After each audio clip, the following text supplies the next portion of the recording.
What's up, everybody? Welcome to the Infinity Edge podcast presented by the Esports Department. Today, we're talking about the LEC. Going to go over yesterday and kind of what happened. G2 Fnatic took all the money. Once again, this happens probably a few times a year. Had to expect it. Since this one's behind the paywall, if you're going to resub, you can use that code IEDGE to get 10% off a subscription. But if you watched this before, you know the deal. We're minus Pykel tonight. We're not sure where he is, kind of MIA. So, Pykel, I hope you're doing okay. Prayers up for Michael. I will feel really terrible if there was actually an issue, but I think he probably just fell asleep. He's East Coast. It's late over there, so yeah, we'll probably be a slightly shorter show today. Would be my guess. Right. So, I guess we'll get into it with a recap. What'd you think of Friday's slate? I mean, I think that there were in some ways expected outcomes. Obviously, like any given slate, you can expect that G2 and Fnatic may take it down because they're just such high kill total sort of teams. Now, the lineup that actually took down the $15 Shock Blast was something that I had never seen before. A monstrosity, one might call it. It was a 3-2-2 with Astralis, Fnatic, and G2. So I'm just gonna tell you right now, I'm never going to advise you to play that kind of lineup. So if you feel like you're gonna win with that kind of lineup, you probably shouldn't be taking advice from me. So congrats to that guy. He got the 10K, but that kind of lineup would be feels like a net loser to me in the long run. So, you're saying that League of Legends DFS didn't evolve today? No, I think I think he might have got a little bit lucky. Maybe that's all we need is just a little bit of luck. Yeah. And then Yeah, go ahead. I guess in the LCS, what ended up taking it down over there it was Team Liquid and Evil Geniuses, right? And we talked about how Evil Geniuses, if they won, were going to be a very high scoring team. I think we were right on there. Team Liquid was someone that we talked about how they were massively favored in the matchup, but maybe not a high kill total, but maybe you still want to play them. I ended up playing a combination or two of EG and Team Liquid, but it wasn't the right one. I had the Jensen captain version of the Jizuke captain that Gotcha. the won the big one. So that was a little bit sad. And then I'm just coming off watching Immortals do nothing for 40 minutes until Dignitas took the base. So I really don't know what to think of that dumbass team.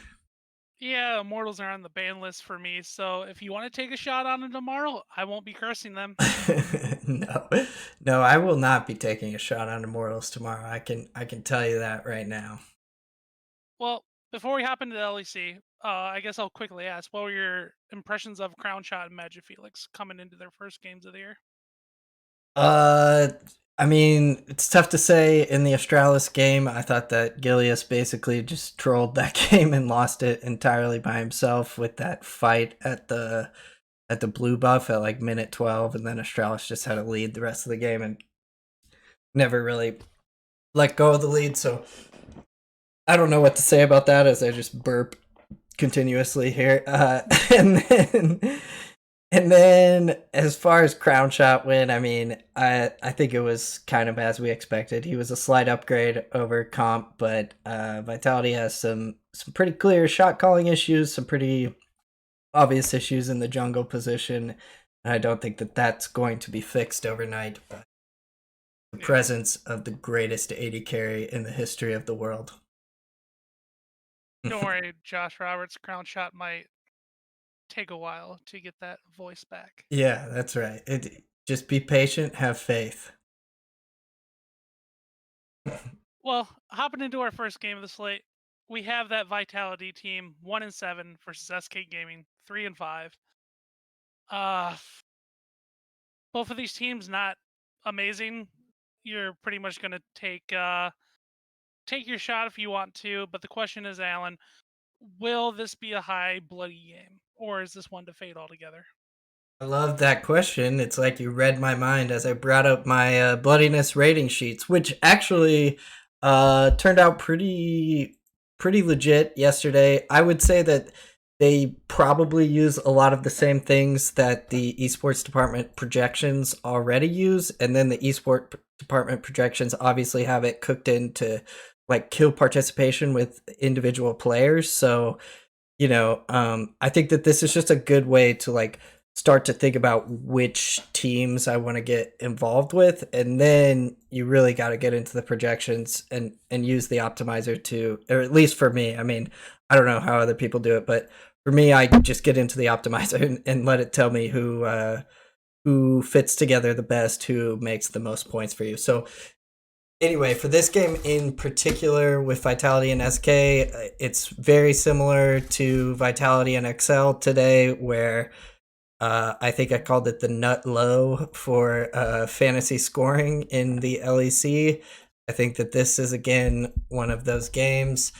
It just feels like Vitality is going to try and stall out the game right now because they're getting used to each other. SK is a similar sort of team. If you look up here, we have, let's see, SK with a kills per win rating below average, a death per loss rating slightly above average. But then if you go over to Vitality, they're awful in both categories. So I think all games with Vitality are just going to be a fantasy fade for me. As far as like who's going to win this matchup, to be honest, I don't really care. I don't really know. I think they're both like pretty bad teams in the long run in the LAC. I think it's probably around a coin flip, but for the purposes of this show, for the purposes of DFS, I don't think that this game is very relevant. So I'd be down to move on. Yeah, I have really nothing else to add here with this one. This game is kind of one I'll probably skip in the morning and see what happens. But I mean, the only saving grace is that Vitality and SK are the two middle teams that are relatively cheap, so they'll probably fit with a Fnatic or a Schalke or a G2.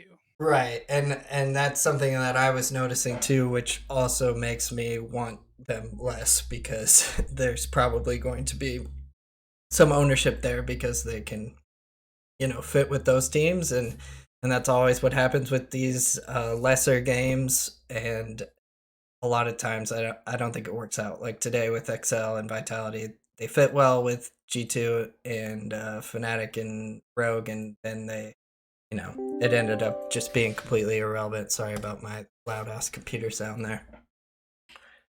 All right, well, we'll hop into our second game of the slate. We have the Misfits 2-6 versus Astralis, who picked up their second win of the season this year at 2-6 as well. If Misfits wasn't on this cold streak, I would make the case that, hey, even though these teams are 2-6, I would still favor Misfits here. But the Magic Felix did seem to make things a bit better, and they put him on a comfort champ, which was really great today. They put him on the Corki, and yeah, he didn't make any giant mistakes that would throw him into just having their Nexus destroyed. Yeah. So, what's your take on Misfits versus Astralis? You're not gonna believe this. I like Misfits again. Oh shit. So if you look over here at the bloodiness rating, because of Misfits, essentially they are a very high kill per win team. They're a pretty high death per loss team, and then Astralis has also been a higher death per loss kind of team, and then they're both like middle of the packish at the combined kills per minute. So then the question becomes, who do I trust to win the game more often? Obviously, the betting line agrees with me here. Misfits is, I think, minus 180, and I actually think that that's a pretty decent bet at this point, because if we pull over here to the gold spent percentage differentials for the LEC, and I can't find my mouse right now. Anyway, the point is that Misfits still remains, even after today's loss to G2, a positive GSPD, whereas Astralis has the worst GSPD in the league. And if you think about the way that Misfits played today's game, there were multiple opportunities where they were at least in the game against G2 and were not afraid to make fights happen against G2. Razork in particular is someone that I think is going to win DFS slates when Misfits wins, because they have just been putting him on carry champion after carry champion, and he seems to be their main initiator. So he is someone tomorrow that I will definitely look to be captaining. And then obviously the normal 80 carry captain kind of stuff with Misfits.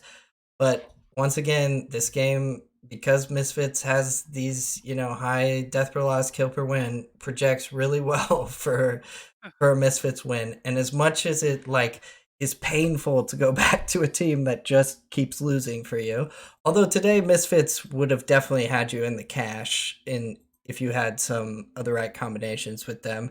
But anyway, as much as Misfits still loses for you and it's painful to go back to them, everyone thinks that way. And we want to be the side that holds strong and says, all right, this team is a lot more talented than Astralis long term, I think. I mean, even if we go back to like EU Masters type days, Magic Felix has lost to Vetio multiple times in EU Masters. Zanzara was an okay jungler in the EU Masters level. He's always played weird picks like the Skarner, and he did get on that comfort and win today. But like I said, I think that had more to do with Gilius kind of trolling the game away. So yes, that's a long-winded way of saying I think that you should play Misfits again tomorrow, even though it's going to hurt your soul. And if they lose, it's going to be really, really tilting. But I'll still be with the Misfits tomorrow. Yeah, this really feels like a plug your nose and go with it kind of deal. The thing that shocks me the most at Misfits, their pricing. They are second and top in jungle. For support, they're the highest support on the day above Mickey X at 6K. Yeah, Never thought I'd see it. I noticed that too, and that is kind of a bizarre scenario, but that tells you, right, that even DraftKings or the sports books or whatever aren't buying that Misfits is really a 2-6 sort of team.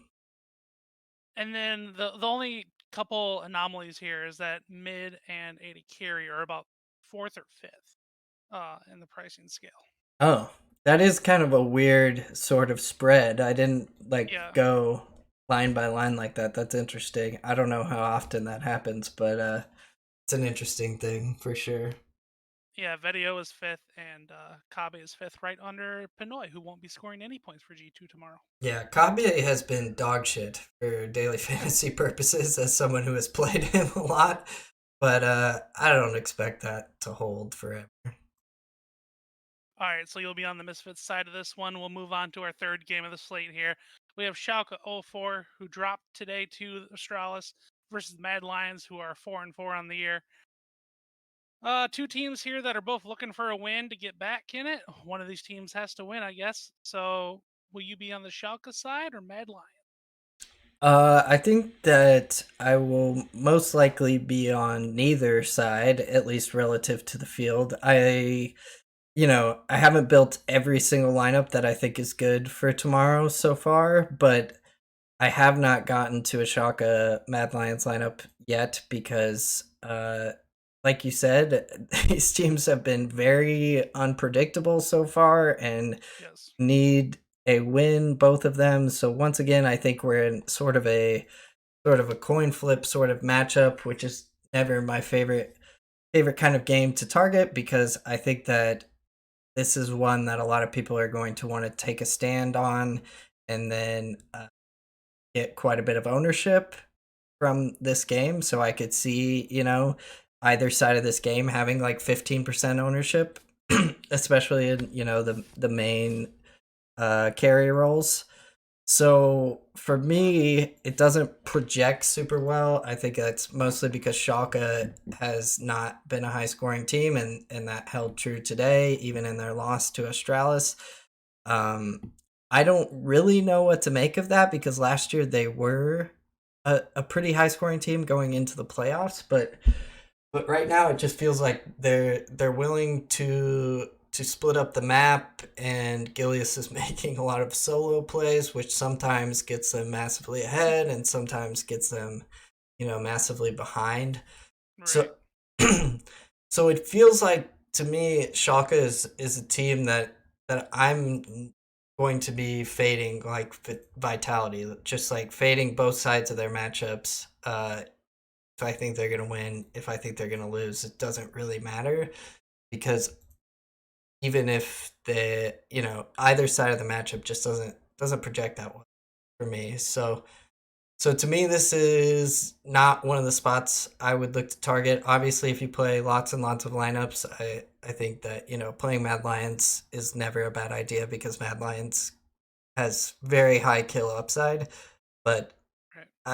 I cannot predict when Mad Lions is going to win or lose a game anymore. Besides today when they're playing Rogue, I was like, there's no way that Rogue, who are like the most steady team in the history of League of Legends, perhaps, is going to lose to Carzzy and Humanoid, who just decide at any point in a game that they're gonna lose for their Right. team. That So that bot lane of Carzzy and Kaiser, yeah, just going in. yeah, I mean that game was over once Kaiser just decided I'm gonna dive under the turret at like minute 5, and Hansama got the double kill there. So yeah, I don't know. Mad Lions is just too variant for me to be able to trust right now, and I think that there's other spots on this slate that I would be more interested in. Yeah, I will say one thing: Mad's ownership might be up a little bit because they are super cheap tomorrow. I mean, with Carzzy being as aggressive and feeding as he has been the last couple games, he's 6,880 carry spot. Like that's kind of crazy for what Mad Lions game could be from what we've seen in the past. But Yeah, yeah, and you're right. I mean, I think a lot of people will look at that and say, I can't believe that we get Mad Lions at this salary level, and it's because Schalke just hasn't had an explosive game yet. Even against G2, their game wasn't uh, one of the highest scoring ones on the slate. So I mean, maybe it happens tomorrow, but right you now, kind of have to make your own decision if that Mad Lions like yeah, thing is gonna like up the pace, who right? dictates the pace of the game for sure? Yeah, Right. I think that that's a relevant question. Well, we'll move right on to our fourth game of the slate. We have Fnatic, the high scorers of yesterday, versus XL. Both of these teams are 5-3 coming into the match. I for one didn't think XL would be 5-3 at this point. So that's something surprising to me. But both of these teams are looking to overtake the other in the standings on this one. So we'll go back to you. What are your thoughts on Fnatic versus XL? I would agree with you. I am shocked that XL is five, or shocked is probably a little strong. Uh, I feel surprised that Right. XL is 5-3 at this point in the season. If you look here, they have the worst GSPD in the league, which is probably a little bit noisy because you don't win 5 games by being completely awful, but it at least tells you that when they've lost really, really badly, and even when they've won, they haven't won with like a decisive gold lead. And I think a lot of that is because they are just like farming games out until the 30-minute mark, and then taking a coin flip team fight and hoping that Patrick can carry them through. That's basically what happened today, except then they got into like a base race situation, right? Where Vitality decided that they wanted to trade Dragon for Nexus, which Yep. I, I don't know if how familiar people are with the game of League of Legends, but that's not a good trade. Shouldn't shouldn't do that. I wouldn't try that out in your solo queue games. So um, Excel is not a 5-3 kind of team to me. Now, if you look over here at the bloodiness ratings, obviously they're gonna rate really well if they were to win against Fnatic because Fnatic is just Yep. it's just a huge everything team. Huge death per loss, huge kills per win, huge combined kills per minute. So if you were gonna tell me that the rest of your lineups for the next 2 weeks or whatever until something changes in the LEC are going to involve only Fnatic and teams that are playing against Fnatic, I don't think that that's a horrible way to approach the game right now because Fnatic is just like they're crazy. I mean, Hylissang and Bwipo are the main two voices on the team clearly right now, and we know that those guys love to take a fight, love to take a scrap. But to me, it's very very hard to see Excel winning this game right now. I think that Fnatic has kind of figured out how to translate that playstyle into winning, uh, and that's Right. evidenced by they're right there with G2 in a GSPD. So I think that I will just you know tomorrow in the LEC, I think you should get out whatever chalk you have in your house, bring it, put it on a plate. You want milk, maybe put it in a bowl, get the spoon and eat it. Just eat it because these teams, G2, Fnatic, Rogue, I think that they're probably a lot more likely to be the highest scoring team on the slate than their ownership will be, even though their ownership's going to be 30, 40%. Right. I think that they're just going to win the slate a lot going forward, and people are going to hate it, which makes it something that you want to play because even if one person convinces themselves, I hate this version of LEC DFS, I'm not playing G2 Fnatic, I'm going to play some other stupid stack that doesn't make sense, uh, then now you've got an advantage over that person. So just play Fnatic tomorrow. I'm sorry. That means you have an advantage over Ghost. No hot takes here. Yeah, I guess the only other thing to really talk about XL, they are the cheapest on the slate. So if you do decide to go that XL route, and you're like, hey, if they do take this, Fnatic feeds a bunch, you can fit them with literally anyone. Yes, yes. I mean, I think that that is the reason to take Excel, right? If you were like, Right.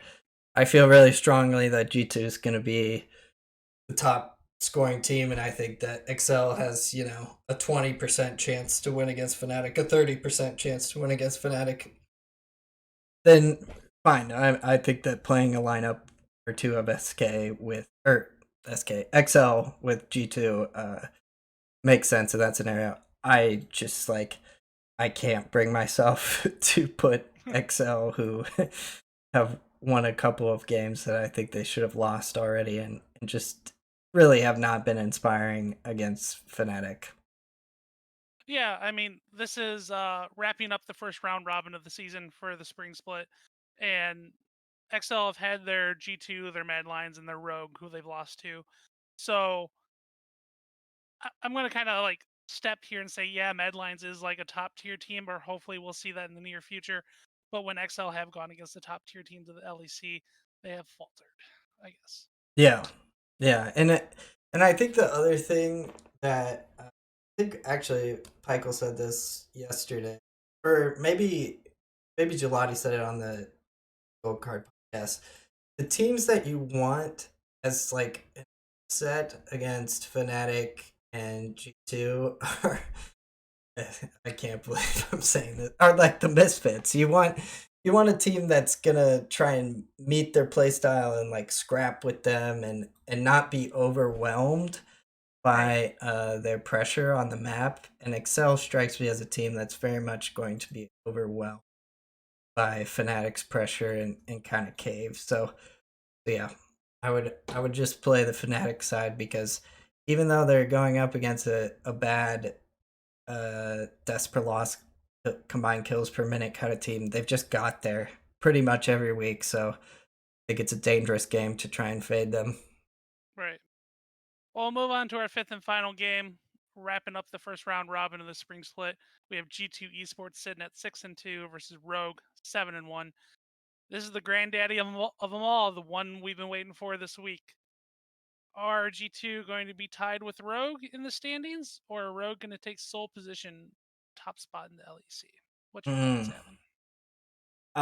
I really hope Rogue wins. I think that Rogue has just played phenomenally this season, and I really like watching them. I think that they make just a lot of smart decisions throughout the game, and they are kind of miscast as a very boring late game scaling team where they actually get humongous early game leads. It's just not always through kills.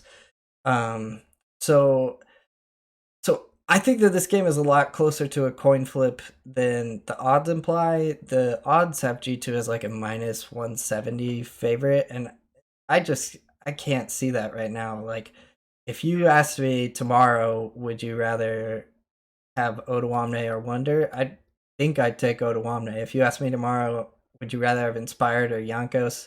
I'd take Inspired, right? Caps or Larson, it's very close. I think I would take Caps, obviously, long term. And then, the bot lane, Mickey X is much better play than Trimby, but then Hansama and Reckless, very comparable kind of players, like quality wise. So I think that this game is very, very close, and everyone is going to say tomorrow or whenever you've listened to folks talk about this game that G2 just always wins in these spots. And they're right. They have in the history of the LEC. Like, they Yeah. mostly just beat teams when they want to, and that could certainly be the case tomorrow. But I think that Rogue is a better team than they were last year, and I think they have a real chance against G2 in a best of one, and I think they have a real chance against G2 in a best of five. So I will play lineups with both of these teams tomorrow. They both project okay in a in in their game from a bloodiness standpoint. But I don't really care too much about that. I think that, like, at some point you do have to buy into a little bit of narratives, and these teams show up for a big game. G2 in particular just seems to always have like humongous bloody games in the last game of the day like this. So Yeah. so I could see this being the game that just hammers it home for everyone, and you got your screenshots ready, and then this one comes through, and you're dead. So I'll play uh both of these teams in a lot of my lineups. Actually, maybe we could. I think I have built quite a few. We could go over and sort of look at some of the stuff that I was looking at. Sure. Before we get into that, I actually do have a quick question for you. Yeah, go for it. On the G2 game and cast today, they kept referring to, oh, G2 is just playing with their food. They can end this game whenever they want. But then we saw Yankos die to the Baron, who he was trying to solo himself. Yes. And it seemed for a moment, I know, dumb thought, that G2 was going to lose this game. Yeah. um, Yeah. so what's I guess I just never know what to think about it there. Are they actually just fucking with other teams in the LEC, or are we seeing rust right now I this don't season? I don't think they know. Like, I'm certain that they're not in their communications being like, "Hey, wouldn't it be funny if I died to Baron right now?" Just like give the other team an opening, but they're probably, they play games, especially in the regular season, so loose like that. Like, you can Yep. just tell they just want to try and take fights because it's fun for them, essentially. Um, so so I think, it's a combination of both. Like, I don't think that I don't think they get totally excused by just saying like, "Oh yeah, they're just messing with him. If they wanted to win at any point, they could." Even though I do believe that if they wanted to beat Misfits on any given day, they could probably beat Misfits True. nine or 10 times out of 10. But I do think that, like, there is something to, like, practicing good habits, and Rogue definitely practices good habits. Like Rogue just tries to win every game they got in play, and they try to win it in the most efficient way possible. And if G2's not ready for that kind of gameplay, like they could definitely be in for a rude awakening tomorrow with Rogue. The problem is like also Rogue is in the past been kind of like shook by G2's very aggressive skirmish style, and caught off guard by that. And so if G2's on their A game, I could see them winning. So that's why I feel like the game's right around a coin flip. I mean, I could see either team winning. Well, all right. You said you wanted to show our viewers some lineups that you made. Yes. So, full disclosure, I will not be making the Oregon trip tomorrow. There's a big snowstorm hitting here, so my weekend DFS is over. I'll just be on the betting side tomorrow. So I thought, you know what, let's just throw my lineups out there vicariously.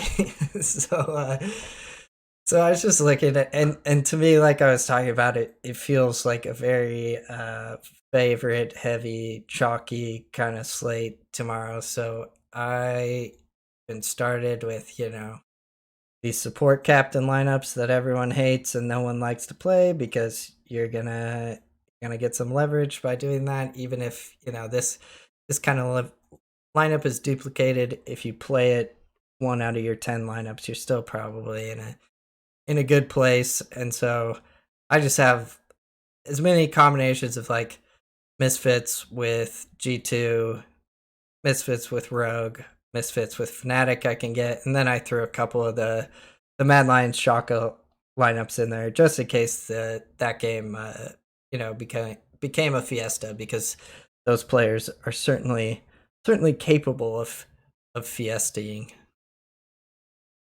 So I think if I were like looking at what of these feels like my favorites, like this lineup here with like a Razor captain with Inspired in it, feels like it has a really high sort of scoring upside, and also has a chance to not be duplicated tomorrow, because G2 is going to be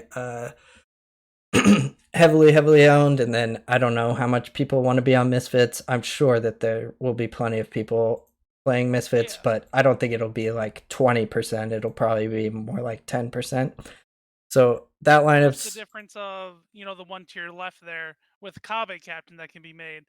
Going to Razor, like that one's probably not going to be duped more often. Yeah, I would agree. Like this one will probably be out there. This one will definitely be out there. Although I think that is a pretty strong looking lineup as well.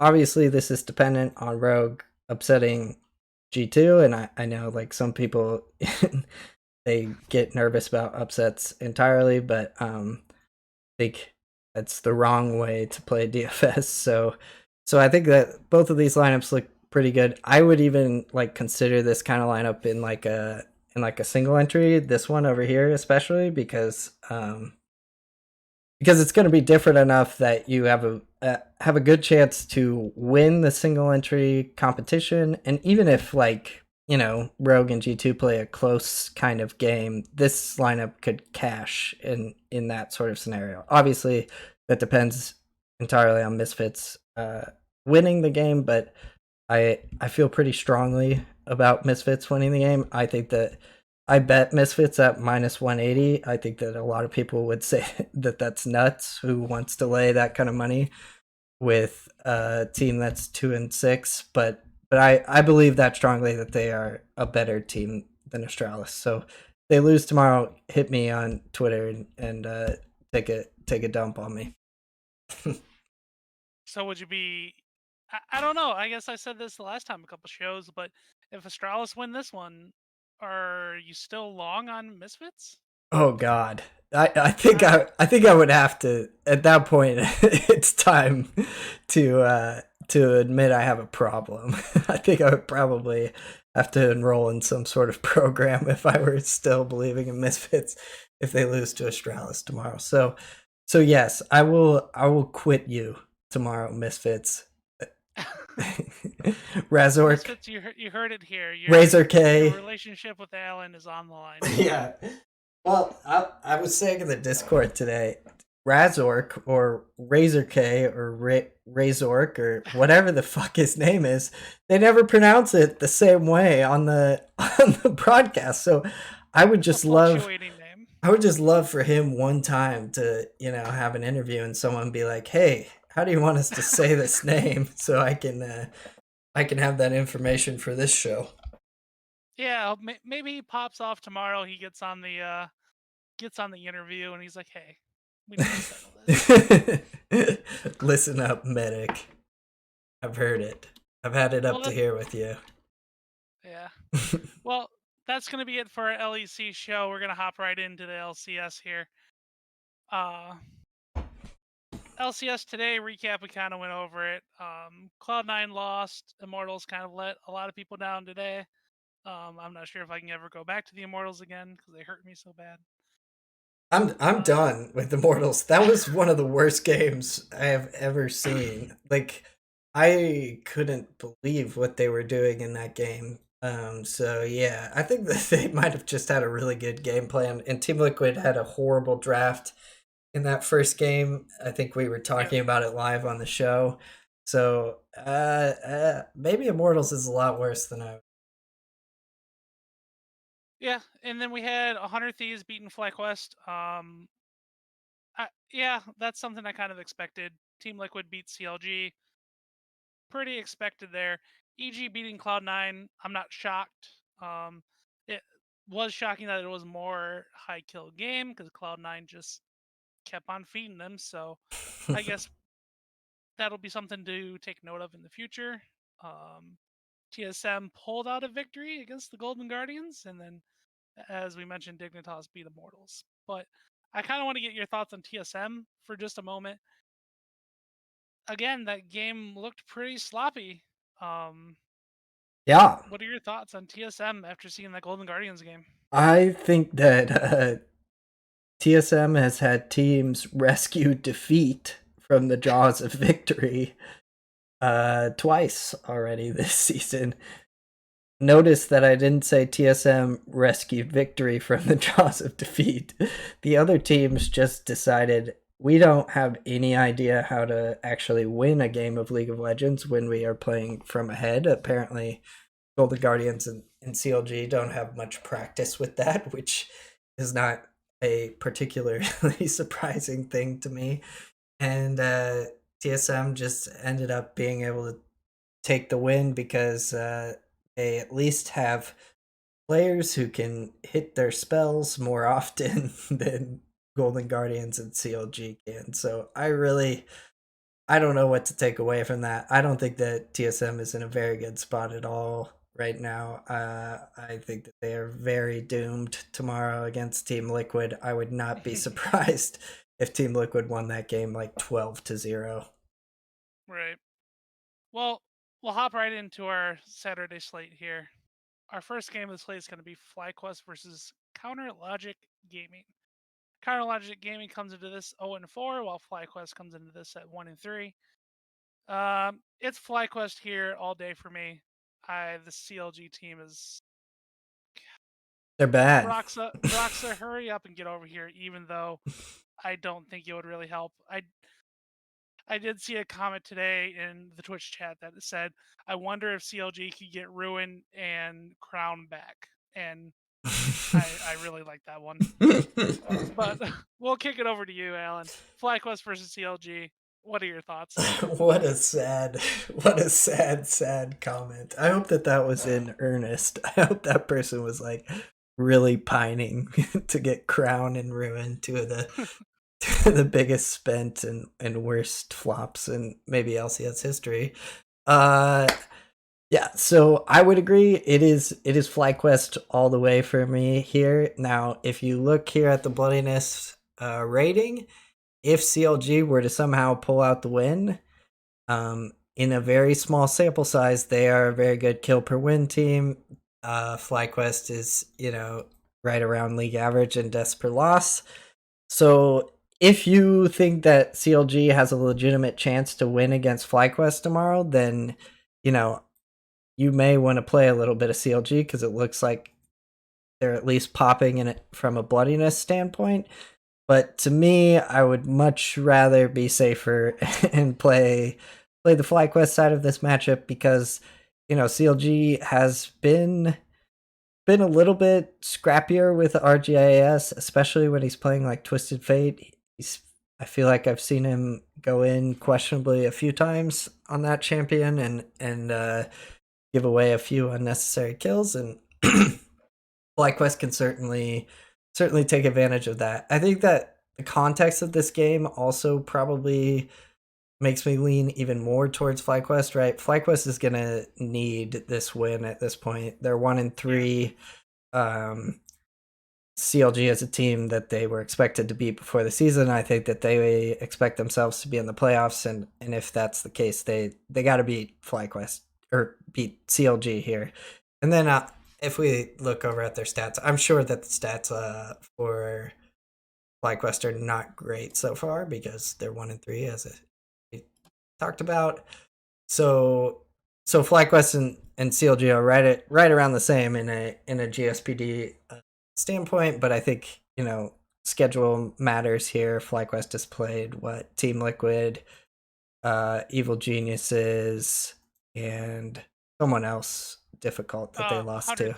Yeah, Thieves. And they also lost 100 Thieves. So all of those losses are kind of understandable. CLG has lost to TSM in incredible fashion. CLG has lost to 100 Thieves also in incredible fashion. So FlyQuest has really lost to like some top tier teams with 100 Thieves, Evil Geniuses, Team Liquid. Yeah, and they're one of the teams to beat TSM. So yeah, so if you're just doing the math there, that means FlyQuest better than CLG. Simple math from Ghost, but if I play FlyQuest tomorrow, CLG is gonna have a ceiling game tomorrow. Oh yeah, no, but I think that FlyQuest is in a good enough spot that I would want to get a few lineups with them tomorrow. All right. Well, we'll move right on to our second game of the slate. This one here seems like it's going to be a close one. We got the 100 Thieves going up against Cloud9. 100 Thieves coming to this game perfect, 4-0, versus Cloud9, who took their first loss today against the Evil Geniuses at 3-1. So yeah, Cloud9, when things get bad, they just get worse because they're trying to get themselves back in the game. I guess that kind of tone hasn't shifted from last split in summer when they kind of fell off their high horse, but we'll go to you with this one, I guess. 100 Thieves, Cloud9. Who are you liking in this matchup? I really, really like Cloud9 here. I think that this is probably the lowest owned you're going to get Cloud9 given slate for maybe the rest of the year, just because I think that Team Liquid is probably a better team than Cloud9 right now. Maybe they're more even long term, but Team Liquid is not a great fantasy team. And so Cloud9 is going to garner tons and tons of ownership on every slate, essentially. And the fact that they are playing a 4-0 team here means that their ownership has to be at least driven down a little bit by that, because some people are going to want the 100 Thieves side. I personally don't think I would want to play both sides of this matchup. I just think that enough people are going to play either side that you're going to have to get lucky to get the right kind of stacks to win like a GPP or something. And then obviously playing both sides of a matchup doesn't make any sense in any other type of contest. So to me, I think you should pick a side here. For me, that side is Cloud9. Here, if we look, they have the better GSPD in the regular season. They obviously reverse swept them in the LCS lock-in tournament when they decided to focus Fudge, which I think is something that they could easily go back to tomorrow. I also think that Cloud9, even though they lost today and they lost with with a lot of kills against them, they were doing a lot of things that made me think, okay, this team is good and knows what they're doing, because they took a lot of shots in that game that bad teams don't take, like that Baron play that they made from behind and actually snuck the Baron was, the kind of thing that you see good teams do. So I think long term, Cloud9 is the better team than 100 Thieves. I think if you just go lane by lane, like you would obviously take Someday over Fudge. I don't think that there's anyone who would argue with that. I would personally take Blabber over Closer. I think that some people think that that matchup is close. I think that Closer takes advantage of really bad junglers really well, but I don't think that he's quite on Blabber's level personally. Perks, Demonte, obviously Perks is a much better player long term. I hope that teams just keep banning TF and Galio against Demonte, because it really seems to be their best playstyle by far, and so if you can get him off of those kind of champions, I think that you have a better chance to win the game. Obviously today he won on an Orianna, but I don't think FlyQuest is Cloud9's quality quite. And then So I kind of want to stop at the Perks point, because he played Galio today, yeah. a more supportive mid lane. This is not the kind of thought I had going into the year when Cloud9 picked up Perks. I thought it would be more aggressive champions and they would try to get him advantages.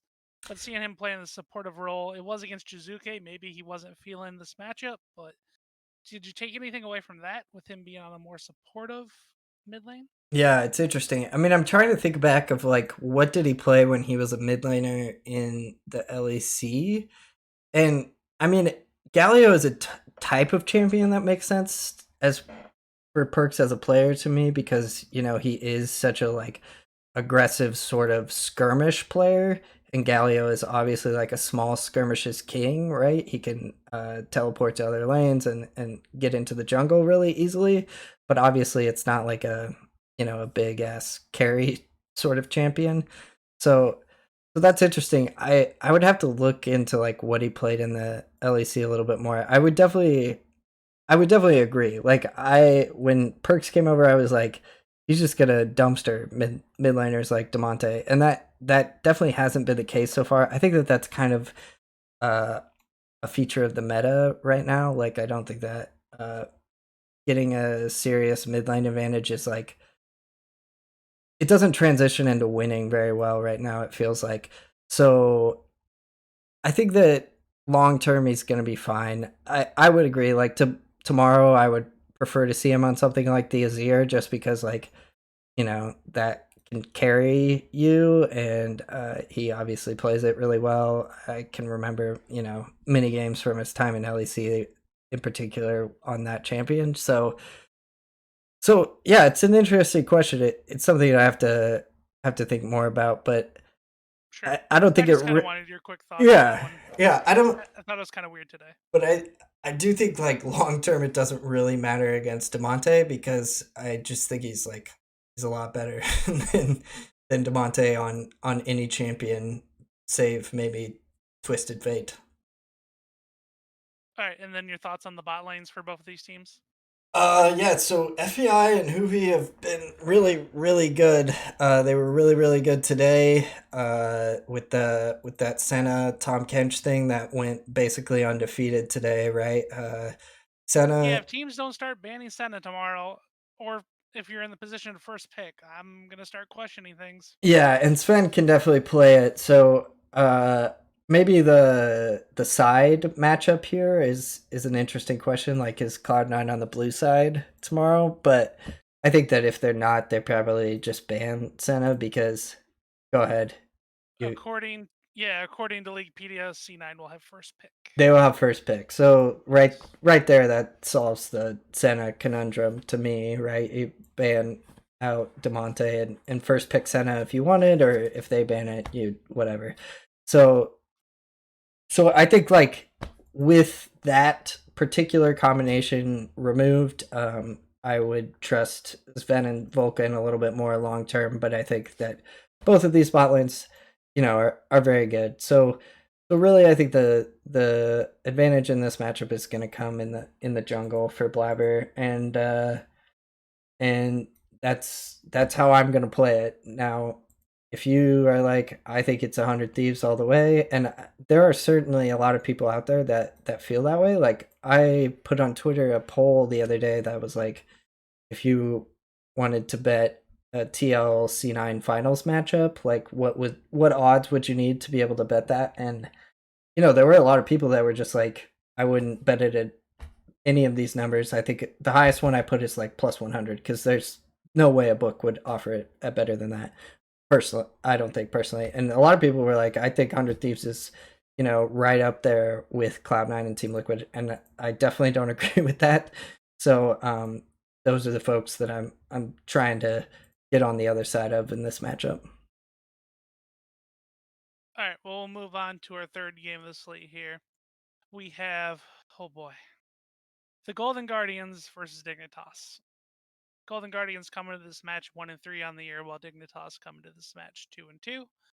Dignitas picked up their second win of the year with beating Immortals, and Golden Guardians' one win on this year have been also against the Immortals. So it's bottom tier teams fighting bottom tier teams here. Do you lean a certain way? Do you think this gets bloody enough to be relevant for DFS? Yeah, I think it is a little bit possible, although that Immortals game really turned me off today, and Dignitas definitely didn't score very well in that one. But at first, I was leaning towards Golden Guardians in this game just because I think, like, narratively, I like Golden Guardians better. At least they like have some upside in the long distant future because they have a bunch of young players. But if you really look at the overall quality of player right now between these two teams, it's very hard to argue that Dignitas isn't the better team, and I would be very surprised if Dignitas didn't have a better GSPD, which they do. Obviously, I mean they have one more win so far. So I do think that Dignitas is gonna like be the best of the worst in the LCS, and that's not a very exciting thing to dedicate money to, but yeah, everyone thinks that, right? So if you're always trying to play against your opponent, you wanna think in the opposite way of your opponent, and so I do think that taking a stance in this game, even though it sucks and it feels bad putting Neo or whatever in your lineup, um, you're probably going to be able to do it with some stacks you like. And so for me, I would play a little bit of Dignitas here. Let's look at their ratings overall. So this doesn't include today's games because they weren't done by the time that started, or they were done, but I didn't get it in by the time we started. So Dignitas is a slightly above average kill per win team so far, slightly above combined kills per minute team so far, slightly below in Desperate Loss, and then GGS, even though they're really low in kills per win, are like near average in Desperate Loss. So if you can get stuff that you can't get elsewhere by playing Dignitas tomorrow, like if you can get 80 carry captains that you want by playing Dignitas tomorrow, if you want to like a 4 stack of a C9 or something, and you can only get that through Dignitas, then I think it makes some sense to play them here because I think that they probably win the game. It looks like Golden Guardians really doesn't know how to win a game right now besides that weird base race they had with Immortals, which shrug. All right, well, moving on to our fourth game of the slate, we have Team Solo Mid up against Team Liquid. Team Solo Mid comes into this one 2-2 on the year, while Team Liquid's 3-1. Um, Even after Team Solo Mid's win yesterday, I don't see it. And then if TSM were to get the win, I just don't know if there's going to be enough kills to justify rostering them. And Team Liquid's game, we can talk about theirs a little bit today against CLG if you like. It seemed like it wouldn't be DFS relevant until that really weird end where CLG just kind of gave him a couple kills near the end. I think Tactical got a triple kill. Let's So let's not talk about that. Yeah, I mean, if TL's gonna line the fountain every game, then fuck, I don't know, fine, play them. But like, up yeah, until that point, they had like 12 kills, and then yeah, they're just like, yeah, let's just dive the fountain and give Tactical 6 more kills and make Alan cry. So yeah, I don't think that that's a typical scenario for Team Liquid, or at least I hope not. yeah, they're coming in as the second or third in each position here. So you got to pay up for them, and then you also have to justify if they're going to be relevant with getting enough kills to justify the price. But you can go in a little bit more deeper on this one. TSM versus Team Liquid. What are your thoughts? Okay, ready? I've gone into the future. I have seen this game. Oh shit! Santorin. He starts blue side. He farms red side. He transitions into top lane. He ganks Huni, who has already blown Flash for some reason. Huni's dead. They get a first kill. They get a first dragon. They get a first herald. They get a first tower. 20 minutes later, the game is over. They have 12 kills, and no one knows that this game happened from a fantasy standpoint. At least that is the narrative that I am going with for this particular game. This is obviously like how I just said VIT-SK is like the nut low in the LEC. This is basically the nut low in the LCS. TSM has been very conservative so far, although they are slightly above average in deaths per loss from the LCS lock-in tournament. But in LCS play so far, they have been extremely conservative. Not a lot of deaths, not a lot of kills. They are both low-ish combined kills per minute teams. We've got TL, 0.9 and TSM also 0.9. So I think that this game should not project really well. Now, if TL ends up getting 5 fountain kills, I just don't know like how anyone could expect that Yeah. in a game. And yeah, sometimes DFS comes down to that kind of stuff, and that's why we play the game. But for me, I don't want either side of this matchup. I think that TL's going to win this game like 75% of the time. And even if they lose, I don't think that TSM is in the winning lineup very often. Yeah, even if you wanted to go with the Team Liquid team slot only, they are the 4th team right now in fantasy points per game. If you want to go by that stat, just to throw it out there, but they are the most expensive team on the day tomorrow. Yeah. Yeah, and I mean, like that's a good point. I mean, they could get 5 Drakes and a Baron and all the towers and all the inhibitors in this game. Like that kind of stuff wouldn't surprise me. It's not an angle that I very often play. Like I don't get those team spot one-offs, and maybe that's something I should look at a little bit more, because I noticed a lot of people have been winning with that kind of stuff, especially in some of my single entry contests. So yeah, I think that that's an interesting idea, because to me, Team Liquid is the most likely team to win on this slate, actually. So that's, well, maybe now that I've seen Immortals, I feel a little differently about them. But Well, that segues great into our 5th match of the day. I kind of just want to use the redacted joke for Immortals now. We can't talk about them, so we have redacted at 1-3 here, going up against Evil Geniuses, who are 3-1. yeah. Yeah, play EG. I guess you would say, will redacted give up a bunch of deaths to Evil Geniuses to make them relevant? Because EG are the most expensive on the slate tomorrow. Yeah. Yeah, that's really that is the question. And after today's game, so obviously before I had this game rated really highly because EG has just been like very explosive on both sides. They're the highest team in both kills per win and deaths per loss.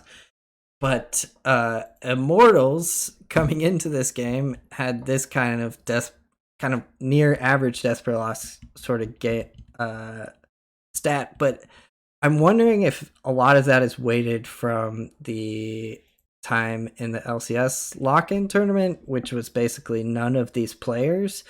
And if we remember the Xerxes Origin team, now that was a team that you could count on to not be a high scoring sort of team.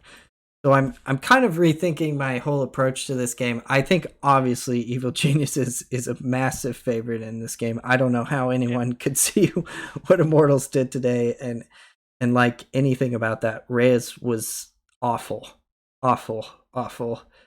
Destiny was around that bad, and then the rest of the team basically did nothing. So I cannot play Immortals tomorrow. It would hurt me. Obviously I think that they are going to be very, very, very low owned tomorrow because they don't they're playing Evil Geniuses and people hated them today. So You gotta get on the Evil Geniuses train. So I guess honestly, if I were playing 20 lineups tomorrow, I'd probably play one-ish Immortals lineup because Evil Geniuses dies so much in their losses too. And so, Immortals probably only has to win the game like 15% of the time for it to make sense to play them because Evil Geniuses is such an explosive team in losses. But it's gonna suck. So if you would rather, I think that tomorrow's slate is one that is very favorite heavy again in the LCS. And so rather than messing too much with the GPPs, and I noticed that I think tomorrow's another 5K to first for the Shock Blast, so that means the $5 one probably has a smaller prize pool as well. So I think it's a great day to just say, GPP's not today. I'm gonna play some favorites and play the single entry kind of cash stuff. So that would be my approach to LCS tomorrow because playing Immortals hurts my soul. Sounds good. We'll leave it there on Immortals crushing our hopes and dreams for today. I want to thank everyone for coming out and watching the show.